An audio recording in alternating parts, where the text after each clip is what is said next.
Hi! Welcome back to our channel. So, నేనిక్కడ మీకు దొండకాయ ఫ్రైని చూపిస్తున్నాననమాట. ఈ దొండకాయ ఫ్రై మీరొక్కసారి పిల్లలకి చేసి పెట్టండి. చాలా చాలా బాగా నచ్చుతుందనమాట. సో, మీకొక విషయం చెప్పాలా? పిల్లలకి ఒకటే వెజిటబుల్‌ని డిఫరెంట్ టైప్స్‌గా చేసి పెట్టండి. ఎందుకంటే, అందులో ఏదో ఒక దానికి వాళ్ళు కనెక్ట్ అవుతారనమాట. అప్పుడు ఆ వెజిటబుల్‌ని వాళ్ళు ఇష్టపడడం స్టార్ట్ చేస్తారు. సో, మనం అప్పుడు వాళ్ళకి ఆ వెజిటబుల్‌ని అలవాటు చేసిన వాళ్ళమవుతాం. అలా కాకుండా అమ్మమ్మలు, నానమ్మలు లాగా ఒక్కటే వెజిటబుల్‌ని ఒకటే రకంగా వండి వాళ్ళకెప్పుడు పెడుతూ ఉంటే వాళ్ళకెప్పటికీ దాని మీద ఇష్టం కలగదండి. కొంచెం అందులో ఏదో ఒక మార్పు చేయకపోతే అస్సలు వాళ్ళు ఇష్టపడరు. ఎందుకో చెప్పనా?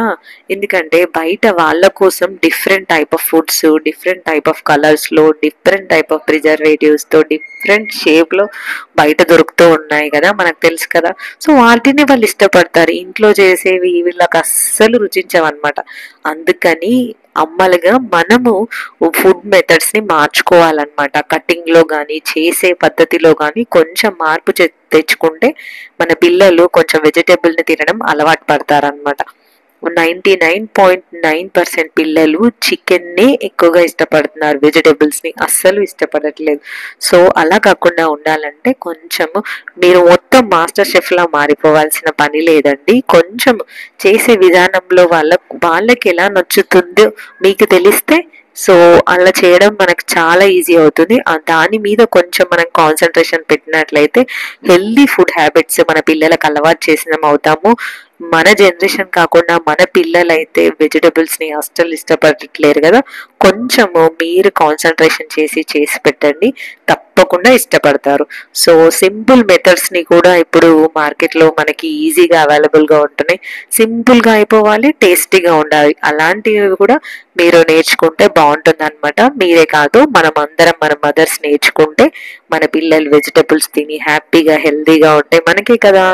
సో, ఈ దొండకాయ కర్రీ మీకు నచ్చిందని అనుకుంటూ మరొక మంచి వీడియోతో మళ్ళీ కలుద్దాం. చేసుకోవడం చాలా ఈజీ. నేనక్కడ అయితే రౌండ్‌గా కట్ చేసిన దొండకాయని డైరెక్ట్ ఆయిల్‌లో వేసి వాటిని వేపుకోవాలనమాట. కొంచెం మీడియం ఫ్లేమ్‌లో మనకొక 15-20 మినిట్స్ అటు ఇటు కలుపుతూ ఫ్రై అయిన తర్వాత అవి కలర్ చేంజ్ అయిన తర్వాత అందులో సరిపడేంత సాల్ట్, పసుపు వేసేసి దించే ముందు కారం వేశారంటే ఎంతో ఇష్టపడే దొండకాయ ఫ్రై రెడీ అయిపోతుంది.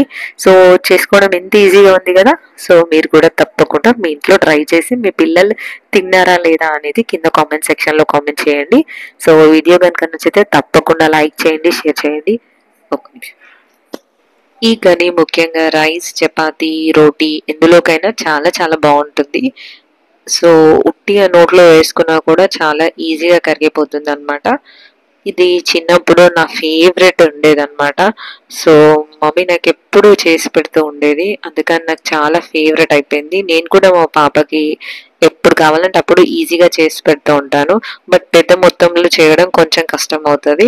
ఎంత చేసినా అది కొంచెమే అవుతదనమాట. అదొక ప్రాబ్లమ్ ఉంది దీనితోటి. సో, ఎలా ఉందండి మన వీడియో? మీకు నచ్చిందా? నచ్చితే తప్పకుండా లైక్ చేయండి, షేర్ చేయండి. మన ఛానల్‌ని ఫస్ట్ టైమ్ చూస్తున్నట్లయితే తప్పకుండా సబ్స్క్రైబ్ చేసుకోండి. Thank you so much for watching this video. Bye.